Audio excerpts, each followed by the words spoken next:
Assalamualaikum warahmatullahi wabarakatuh. Salam sejahtera buat kita semua. Semoga kita semua dalam keadaan sehat jasmani dan rohani, tidak kekurangan satu apapun. Amin ya robbal alamin. Oke, Mimin akan melanjutkan cerita Liontin Giok Naganya. Tapi seperti biasa, bantu dulu tekan tombol like dan berkomentar juga Tuan dan Nona. Terima kasih sesudah dan sebelumnya. Oke, kita lanjutkan saja ceritanya. Gas. Bab 2381 sampai bab 2384. Pria paruh baya ini adalah kepala keluarga An Yingsan. Faktanya, An Yingsan saat ini sedang memikirkan peristiwa besar. Dibandingkan dengan peristiwa besar ini, pemukulan terhadap putranya pun tidaklah begitu penting. Karena selama An Yingsan menyelesaikan masalah ini, dia bisa menjadi kaisar bawah tanah seluruh Tiongkok, dan kemudian dia tidak akan terbatas pada sudut Aosheng ini. Dia telah mengundang seorang master sejati, seorang master yang berkali-kali lebih kuat dari Zhang Tianshan, yaitu orang terkuat di kota Hong Kong yang bahkan membunuh Zhang Tianxi di kota Hong Kong, Lin Long. Selama dia mendapat dukungan Lin Long, An Yingsan yakin dia bisa terus tumbuh lebih besar dan lebih kuat. Namun, Anjia juga menjadi hal yang sangat memalukan ketika putranya dipukuli. Jika dia tidak mengatasinya, maka semua kucing dan anjing akan berani mengganggunya dan menetap di masa depan. Keluarga kaisar di Aosheng tidak mudah diintimidasi. Oleh karena itu, An Yingsan mengirim pengurus rumahnya untuk mencari Grandmaster Zhang untuk menyelesaikan masalah tersebut. Tuan Zhang, Tuan An berkata bahwa saya harus meminta bantuan Anda dalam masalah ini, kata pengurus rumah tangga An kepada pria yang duduk di paviliun. Pria di paviliun, mengenakan mantel coklat, duduk bersila di atas meja batu, matanya sedikit tertutup dan tidak pernah terbuka. Setelah menunggu beberapa detik, dia perlahan membuka matanya.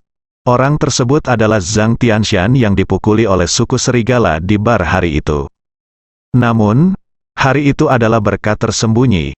Setelah melihat tangan Ye Chong dengan matanya sendiri, dia langsung mendapat pencerahan. Dia awalnya adalah master setengah langkah, hanya satu langkah lagi untuk menjadi master sejati. Langkah ini awalnya merupakan jurang alami yang tidak dapat diseberangi oleh kebanyakan orang dalam beberapa dekade. Namun, untungnya, Zhang Tianshan memahami langkah kecil ini setelah melihat Ye Chong menggunakan kekuatannya. Oleh karena itu, Zhang Tianshan berlatih dalam pengasingan setelah kembali ke rumah. Dia yakin bahwa dia akan mampu menerobos dan menjadi master sejati dalam waktu kurang dari 3 hari. Pada saat itu, ia akan mampu mencapai puncak Tiongkok dan menjadi sosok terkemuka dalam dunia seni bela diri Tiongkok. Namun di luar dugaan, Anjia mendapat masalah lain kali ini. Bagaimanapun, Zhang Tianshan masih menjadi tamu keluargaan, jadi jika terjadi sesuatu pada keluargaan, dia harus mengambil tindakan. Apa yang terjadi? Zhang Tianshan bertanya. Kepala pelayan menceritakan semua yang telah terjadi sebelumnya.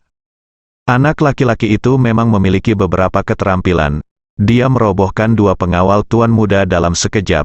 Tuan muda juga dirampok senjatanya dan akibatnya terluka, kata pengurus rumah tangga. Zhang Tianshan tetap tenang setelah mendengar ini. Faktanya, dia juga mengetahui karakter An Qiqiang. Dia sombong dan mendominasi. Dia mengandalkan kedua pengawalnya untuk memiliki beberapa keterampilan dan tidak takut pada apapun. Hanya masalah waktu sebelum orang seperti itu dipukuli. Dan di mata Zhang Tianshan, kedua pengawal An Qiqiang bukanlah karakter yang kuat, jadi wajar jika mereka ditangani. Kembalilah, aku akan pergi ke sana dalam 3 hari. Setelah mengatakan itu, Zhang Tianshan menutup matanya lagi. Pengurus rumah tangga membuka mulutnya, tetapi melihat sikap dingin Zhang Tianshan, dia tidak berani berbicara. Kemudian, kepala pelayan itu berbalik dan pergi. Sejak Ye Chong memberi makan putra mahkota Aosheng di pintu masuk perusahaan, semua orang di perusahaan kagum pada Ye Chong. Bahkan Feng Liang tidak berani melakukan apapun pada Ye Chong. Feng Liang berpikir untuk mengusir Ye Chong, orang yang sangat merepotkan, setiap hari, tapi dia tidak berani mengatakan apapun. Bagaimanapun, adegan di mana Ye Chong menembak dan melukai An Qiqiang masih melekat di benak Feng Liang. Feng Liang sekarang khawatir Ye Chong akan mengarahkan laras pistol ke kepalanya. Yang mengejutkan semua orang adalah hal sebesar itu terjadi di depan umum, tetapi Departemen Keamanan Kota Makau tidak diberitahu. Keluarga An pasti berusaha keras dalam hal ini. Namun, keluarga An jelas tidak melakukan ini untuk menyelesaikan masalah tersebut. Ye Chong juga tahu di dalam hatinya bahwa keluarga An ingin berurusan dengannya secara pribadi. Tentu saja, Ye Chong tidak peduli dengan hal semacam ini. Itu anjia kecil, tapi dia tidak bisa disentuh. Setelah Ye Chong menunjukkan kemampuan bertarungnya yang luar biasa, Wang Di, Chen Yu dan yang lainnya kini jujur. Sekarang ketika mereka melihat Ye Chong, mereka semua menundukkan kepala dan kaki mereka gemetar. Mereka sekarang berharap tuan dari keluarga An akan segera datang dan menangani Ye Chong. Zhao Lubai juga bertanya kepada Ye Chong 2 kali secara pribadi. Dia merasa kemampuan Ye Chong jelas tidak biasa. Dan Ye Chong memberitahu Zhao Lubai bahwa dia adalah Lin Long. Tapi Zhao Lubai tidak mempercayainya sama sekali, dan mengancam Ye Chong untuk tidak berbicara omong kosong. Ye Chong juga tidak bisa tertawa atau menangis tentang hal ini. Segera, 3 hari telah berlalu sejak penyerangan terhadap putra mahkota Ao Sheng. Hari ini, Departemen Pemasaran kebetulan sedang merundingkan banyak hal. Untuk memuji perusahaan secara khusus mengatur agar seluruh karyawan Departemen Pemasaran menikmati makan malam yang menyenangkan. Malam itu, seluruh karyawan Departemen Pemasaran datang ke villa liburan yang terletak di kawasan pemandangan Gunung Phoenix di Makau untuk menikmati hiburan semi-otonom di sini. Sementara semua orang menunggu makan malam, ada yang bermain kartu, ada yang bernyanyi, dan semua orang memainkan permainannya masing-masing. Ye Chong sedang mengobrol dengan Zhao Lubai, yang menimbulkan ketidakpuasan dari Zhao Yingying di sebelahnya. "Apa yang kamu lihat?" Ye Chong bertanya pada Zhao Lubai. Zhao Lubai sedang duduk di sofa dengan kaki meringkuk dan bermain dengan ponselnya. Dia mengarahkan layar ponsel ke Ye Chong. "Saya sedang menonton siaran langsung." Ye Chong menoleh dan menemukan bahwa di layar ponsel, ada seorang lelaki tua berjas kuning, berdiri di sana menampilkan seni bela diri untuk semua orang. Pemirsa yang budiman, kungfuku semuanya nyata. Banyak anak muda zaman sekarang yang belum paham dan bilang kalau kungfuku palsu. Aku hanya punya cara mengumpulkan rambut dan riasan ini. Apakah bisa palsu? Selanjutnya, saya akan menunjukkan kepada Anda satu set teknik koleksi buatan saya sendiri. Semuanya, tolong lihat, lawan menyerang saya akan melakukan gerakan tangan. Ini yang disebut koleksi, ya, itu untuk kumpulkan kekuatan internal lawan ke arahku. Kemudian, lelaki tua itu membuat gerakan memutar aneh lainnya. Pemirsa yang terhormat, langkah selanjutnya bahkan lebih kuat. Ini disebut transformasi. Oh ya, itu adalah mengubah energi internal lawan menjadi energi saya sendiri. Kemudian, lelaki tua itu mendorong dengan kedua tangannya. Dan seluruh tubuhnya gemetar. Langkah selanjutnya adalah mengirim, dan kemudian mengirimkan kembali kekuatan internal lawan dengan intensitas 10 kali lipat. Oke, sekarang aku akan memberimu satu set ekstensi rambut lengkap. Saat dia mengatakan itu, lelaki tua itu melakukan beberapa hal aneh, melakukan hal-hal secara berturut-turut, gerakannya hampir membuatnya tersandung. Pemirsa yang terhormat, saya berani mengatakan bahwa tidak ada seorang pun di Tiongkok yang dapat melakukan serangkaian gerakan ini lebih cepat dari saya. Ye Chong melihat siaran langsung lelaki tua itu dan berkata sambil tersenyum, "Apakah kamu masih percaya ini?" Zhao Lubai mengangguk dan berkata, "Sebenarnya, lelaki tua ini sangat menyedihkan. Saya tahu bahwa dia sengaja menunjukkan rasa malunya dan ingin memenangkan perhatian semua orang. Dia juga ingin menghasilkan uang. Dia keluar untuk melakukan pertunjukan ini ketika dia mendengar bahwa putranya sakit dan perlu membintangi." Ye Chong mengangguk, berpikir bahwa Zhao Lubai masih sangat baik. Saat ini, beberapa orang masuk. Salah satu pemimpinnya adalah Raja Judi Muda, Du Bisu. Di belakang Du Bisu, ada beberapa orang, semuanya dari toko perhiasan, termasuk pemilik gemuk toko perhiasan tersebut.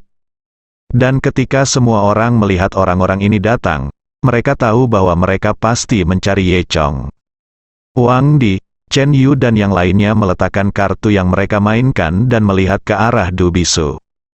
Jika ini normal, mereka berdua akan berbicara satu sama lain, dan mereka harus melontarkan beberapa komentar sinis.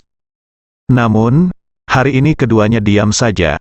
Tentu saja alasan utamanya adalah saya tidak berani berbicara.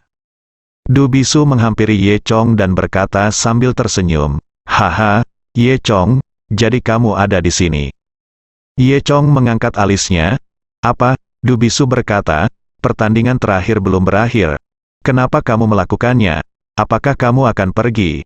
Meskipun kamu menyerah dan melarikan diri, kamu tidak bisa melupakan apa yang kamu katakan, tidak?" Bos gendut itu mendatangi saya dan mengatakan bahwa itu adalah dering terakhir yang kamu inginkan, dan kamu belum membayarnya, belum? Bos gendut itu jelas. Dan Du Bisu berkolusi. Dia terkekeh, "Ya, Bos Ye, saya membawakan Anda perhiasan yang Anda beli sebelumnya, serta sertifikat penilaian profesional. Saya jamin itu asli." Saat dia mengatakan ini, bos gendut itu bertanya kepada anggota staf di belakangnya untuk menempatkan beberapa kotak perhiasan di depan Ye Chong. Ini semua dibeli oleh Ye Chong sebelumnya. Bos gendut itu takut Ye Chong akan mengusulkan pengembalian barang. Jadi dia dengan cepat berkata, "Tuan Ye, ada juga cincin ini, lihat." Pada saat ini, semua orang berkumpul. Terakhir kali Ye Chong dan Du Bisu memamerkan kekayaan mereka, orang-orang ini hadir. Mereka semua tahu bahwa Ye Chong berhenti di tengah jalan dan mungkin tidak mampu bersaing dengan Du Bisu. Namun hal tersebut wajar. Du Bisu merupakan putra seorang raja judi dan generasi kedua terkaya di Makau. Namun Du Bisu menolak menyerah dan benar-benar menemukan tempat ini. Sepertinya kali ini Ye Chong akan merasa malu lagi. Wang Di dan Chen Yu saling pandang, meski tidak berani mengatakannya secara terbuka.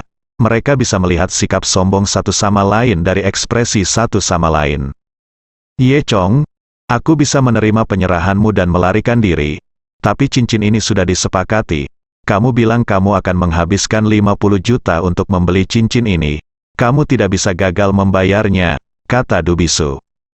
Ye Chong berkata dengan tenang, "Pertama-tama, saya tidak mengakui kekalahan. Saya tidak melarikan diri. Saya hanya memiliki sesuatu yang mendesak hari itu." Du Bisu mencibir.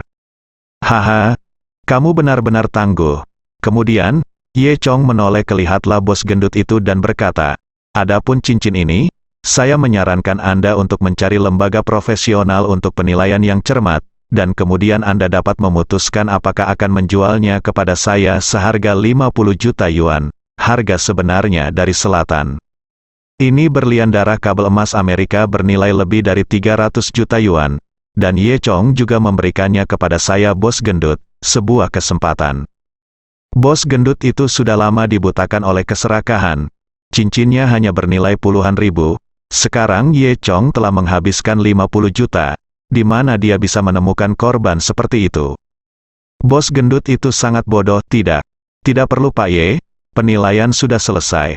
Tidak perlu dilakukan lagi," kata bos gendut itu sambil tersenyum. Ye Chong mengangkat alisnya. "Apakah kamu yakin?" "Tentu saja," kata bos gendut itu. Du Bisu mencibir dan berkata, "Ye Chong, kamu mau membelinya atau tidak? Dari mana semua omong kosong ini berasal?" Ye Chong mengangkat bahu. "Oke, kalau begitu, maka aku akan membelinya." Si gemuk bos sangat gembira. Kemudian, Ye menggesek kartunya dan membeli cincin itu. Setelah transaksi selesai, Du Bisu tersenyum dan berkata, "Haha, oke, bos, Anda bisa memberitahu kami harga dasar cincin ini sekarang." Bos gendut itu sebenarnya tidak mau mengatakannya. Dia takut Ye Chong akan mengembalikan cincin itu jika dia tahu harga sebenarnya. Du Bisu melihat keresahan bos gendut itu dan berkata sambil tersenyum, "Bos, jangan khawatir. Karena kamu membelinya, kamu tidak akan mengembalikannya. Katakan saja dengan berani." Lalu bos gendut itu berkata dengan genit, "Ini ring, harga di toko perhiasan kita 32.000. Begitu kata-kata ini keluar, semua orang menarik napas. Apa, Ye Chong menghabiskan 50 juta, tapi dia hanya membeli cincin senilai 32.000. Sepertinya Direktur Ye pasti melakukan kesalahan kali ini. Hei, senang rasanya punya uang, tapi dia benar-benar diambil keuntungan dari. Semua orang berpikir satu demi satu. Du Bisu mencibir. Haha, Ye Chong, meskipun kamu punya uang, apakah kamu pikir kamu hebat? Kamu hanya orang kaya. Kamu membeli cincin senilai 32.000 seharga 50 juta. Kamu benar-benar hebat, Ye. Chong tidak peduli sama sekali, dan mendorong cincin dan kotak perhiasan lainnya ke depan Zhao Lubai. Xiao Bai, ini semua diberikan padamu, kata Ye Chong. Adegan ini membuat gadis-gadis di sekitarnya sangat iri. Kalaupun cincin ini harganya 32.000, itu bukan jumlah yang sedikit, dan masih banyak lagi perhiasan lainnya. Berapa harganya? Zhao Yingning menggigit bibirnya, benci mengapa hal sebaik itu tidak terjadi padanya. Wajah cantik Zhao Lubai memerah dan dia menundukkan kepalanya dan berkata, Direktur Ye, barang-barang ini terlalu berharga, saya tidak bisa menerimanya. Jangan khawatir, saya tahu Anda sudah memiliki seseorang di hati Anda, bukan? Bukan Lin Long, tapi Du Bisu dan aku ini bersaing, dan kamu hanya seorang wasit, jadi kamu bisa memegangnya dengan percaya diri, kata Ye Chong setengah bercanda.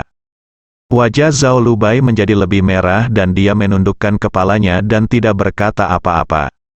Saat ini, Du Bisu berkata sambil tersenyum, ya, Nona Zhao, simpan saja. Jika Anda tidak menerima barang-barang ini, bos gendut tidak akan bisa mengembalikannya. Meskipun barang-barang ini tidak berharga, mereka masih apa yang diinginkan orang udik. MS Zhao, apakah Anda juga berpikir bahwa hal-hal ini tidak layak untuk status Anda? Zhao Lubai dengan cepat menjelaskan, tidak, bukan itu masalahnya, saya. Zhao Lubai diawasi oleh semua orang dan tidak dapat menahannya. Harus memilih salah satu, baiklah, kalau begitu saya hanya ingin cincin ini. Tentu saja Zhao Lubai tidak ingin meminta barang orang lain dengan sia-sia, tetapi dalam hal ini situasi, jika dia menolak lagi, itu akan membuat Ye Chong kehilangan muka. Jadi Zhao Lubai tidak punya pilihan selain menerimanya terlebih dahulu. Dia hanya menerima cincin itu, berpikir bahwa dia akan menabung uangnya nanti dan mengembalikannya kepada Ye Chong. Bagaimanapun, cincin itu adalah barang yang paling tidak berharga di antara mereka. Ye Chong mengangguk dan berkata sambil tersenyum, Xiao Bai, aku tidak menyangka kamu cukup cerdas. Cincin ini bagus. Akan bagus untukmu jika kamu memakainya setiap hari. Emas Amerika Selatan. Ini berlian darah berulir dipakai setiap hari. Pada tubuh akan membuat orang energi dan ki serta darah mengalir lancar. Kalau tidak, itu tidak akan dijual semahal itu. Ketika Du Bisu mendengar kata-kata Ye Chong, dia tertawa terbahak-bahak. Ye Chong, apakah ada yang salah dengan otakmu? Lebih dari 30.000 keping sampah, menurutmu itu yang paling berharga? Bagimu, kamu mencintai. Sin, aku tidak percaya, kata Ye Chong. Du Bisu terus tertawa dan berkata, haha, oke, kenapa tidak melakukan ini? Mari kita cari ahli untuk mengidentifikasinya dan lihat apakah cincin ini bernilai 50 juta. Hahaha, tampaknya Du Bisu tidak menertawakan Ye Chong cukup. Tanpa menunggu Ye Chong berbicara, Du Bisu berkata kepada bos gendut itu, kamu belum menemukan siapapun. Bos gendut itu juga memiliki status di industri perhiasan, jadi dia segera menelepon dan menemukan ahli penilai perhiasan paling profesional di Makau. Semua sudah diatur, Dr. Li akan tiba di sini dalam 20 menit, kata bos gendut itu. Du Bisu tersenyum puas dan bertanya pada Ye Chong, bagaimana, apakah tidak apa-apa?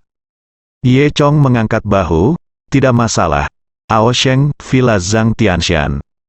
Di pavilion di kompleks villa, Zhang Tianshan duduk bersila di atas meja batu. Saat ini, ada beberapa murid berdiri di sekelilingnya. Seorang pelayan datang, memegang catatan di tangannya, yang dikirim oleh An Yingsan. 3 hari telah tiba dan catatan ini adalah agar Zhang Tianshan mengambil tindakan. Pelayan itu datang dan hendak berbicara ketika dia dihentikan oleh murid-murid Zhang Tianshan. Momen ini adalah momen kritis bagi terobosan Zhang Tianshan. Mata Zhang Tianshan tertutup rapat, alisnya berkerut, tubuhnya gemetar, dan butiran kecil keringat muncul di dahinya. Dari atas kepala Zhang Tianshan, asap putih yang terlihat dengan mata telanjang terus mengepul. Di atas kepala semua orang, langit yang semula cerah kini menjadi sedikit gelap. Beberapa murid memandang guru mereka dengan gugup. Setelah sekitar beberapa menit, tiba-tiba, meja batu tempat dia duduk mengeluarkan bunyi klik yang jelas. Suaranya tidak bisa berhenti begitu dimulai, dan suara itu menyebar dari akar meja batu ke atas meja batu. Kemudian, di bawah tatapan semua orang, meja batu itu akhirnya menjadi kewalahan dan pecah berkeping-keping karena benturan. Batu-batu berjatuhan ke tanah satu demi satu. Tapi Zhang Tianshan, yang duduk di atasnya, tidak terjatuh. Pada saat ini, Zhang Tianshan sedang duduk di udara, tampak tenang. Saya melihat rambut Zhang Tianshan, yang sebagian besar sudah berubah menjadi hitam sedikit demi sedikit. Beberapa kerutan di wajahnya perlahan menghilang. Saat semua orang terkejut, terdengar ledakan keras. Semburan kekuatan tirani meledak dari Zhang Tianshan. Kekuatan menyebar ke segala arah, menghancurkan paviliun di sekitarnya. Namun, beberapa muridnya cukup mampu dan dengan cepat mundur. Namun, semua murid ini dirobohkan sebelum mereka dapat melarikan diri lebih dari 10 meter. Setelah lebih dari 10 detik, lingkungan sekitar menjadi sunyi. Beberapa murid kemudian mengangkat kepala dan melihat sekeliling. Saat ini, mereka menemukan bahwa seluruh paviliun telah runtuh. Di reruntuhan paviliun, ada seseorang yang berdiri saat ini, itu adalah Zhang Tianshan. Zhang Tianshan meletakkan tangannya di belakang punggung, ekspresinya sangat bangga, dan pakaian di tubuhnya tidak tertiup angin. Setelah itu, Zhang Tianshan berjalan menuju beberapa peserta magang. Dan dengan setiap langkah yang diambilnya, rambutnya menjadi sedikit lebih gelap, pinggangnya menjadi lebih lurus, dan keseluruhan tubuhnya terlihat lebih muda. Ketika dia berjalan ke arah beberapa murid, dia telah benar-benar berubah dari seorang lelaki tua menjadi seorang lelaki muda dan setengah baya. Ini, Guru. Anda berhasil, Guru. Anda membuat terobosan. Beberapa peserta magang memanjat dan berkata dengan penuh semangat. Zhang Tianshan mengangguk. Dia selalu disebut Grandmaster, tapi hari ini, dia benar-benar menjadi Grandmaster. Mulai sekarang, dunia ini milik Guru, ya. Grandmaster dapat menghancurkan seluruh kota ketika dia marah. Guru, mulai sekarang Anda akan menjadi Guru. Kata beberapa murid, Zhang Tianshan juga sangat bangga melihat sisa-sisa matahari terbenam di langit. Saat ini, matahari sudah terbenam, tetapi kehidupan Zhang Tianshan baru saja mulai berkembang. Memikirkan hal ini, Zhang Tianshan sangat bangga. Tuan, bagaimana dengan An Yingsan? Haha, saya telah menerima banyak manfaat dari keluargaan, jadi saya hanya menganggapnya sebagai membantunya sekali, kata Zhang Tianshan. Itu benar. Saya ingin menunjukkan betapa kuatnya Anda, Tuan. Untuk mati di tangan Tuan, Tuan sejati.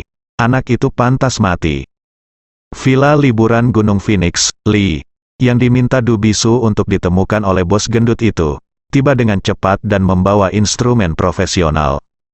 Dr. Lee adalah seorang pria parubaya kekar berusia 40-an. Dia memakai kacamata berbingkai emas dan jas, dia terlihat manusiawi. Dia adalah ahli penilai terkemuka di jalan perhiasan di Macau. Perhiasan di Aosheng, setelah dinilai, dapat dipercaya. Bos gendut itu menyapa Dr. Lee dengan hangat. Oh, Dr. Lee, Anda di sini, maaf mengganggu Anda saat ini. Tetapi ada yang harus kami lakukan di sini. Dr. Lee mengangguk, lalu berkata kepada Du Bisu, karena ini urusan Tuan Du, tentu saja saya di sini. Du Bisu mencibir. Bagus sekali, Dr. Lee, tolong lihat berapa harga batu delima pada cincin ini. Oh, Dr. Lee mendorong kacamatanya dan berkata, biarkan saya memeriksanya. Kemudian, Dr. Lee berjalan ke arah Ye Chong dan mengambil cincin Ye Chong.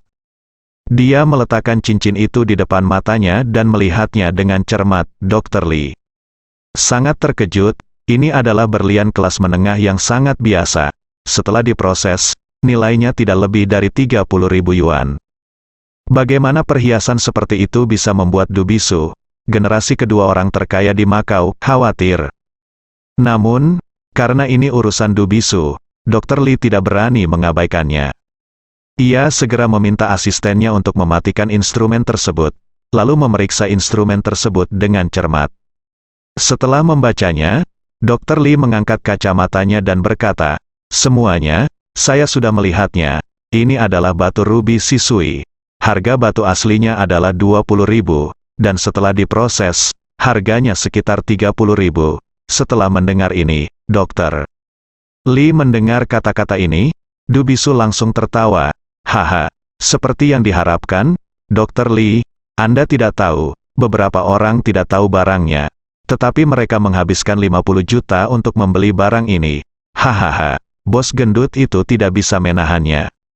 Tertawa terbahak-bahak ketika semua orang mendengar ini.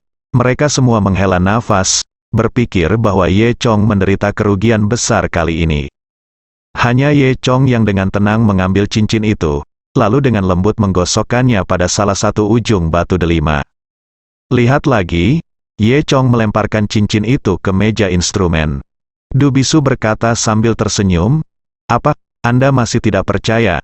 Anda masih harus menunggu dan melihat." "Haha, ada orang seperti Anda, dokter." Li juga sedikit meremehkan, "Tuan, saya, Li, punya reputasi di industri ini. Saya tidak tahu bagaimana caranya. Anda salah." Lihat lagi, Ye Chong tidak berbicara omong kosong. Du Bisu berkata sambil tersenyum, ya, karena Tuan Ye Chong tidak yakin, maka Dr. Li, tolong lihat lagi dan yakinkan dia, Dr. Li." Sedikit tidak senang, tetapi dia harus menggunakan instrumen itu, untuk melihat lagi.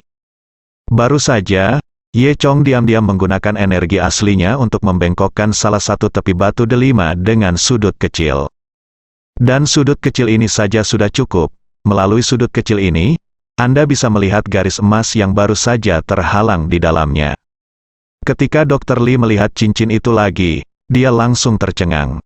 Ketika mereka melihat ekspresi Dr. Li, Du Bisu dan bos gendut itu sama-sama tercengang. "Ada apa?"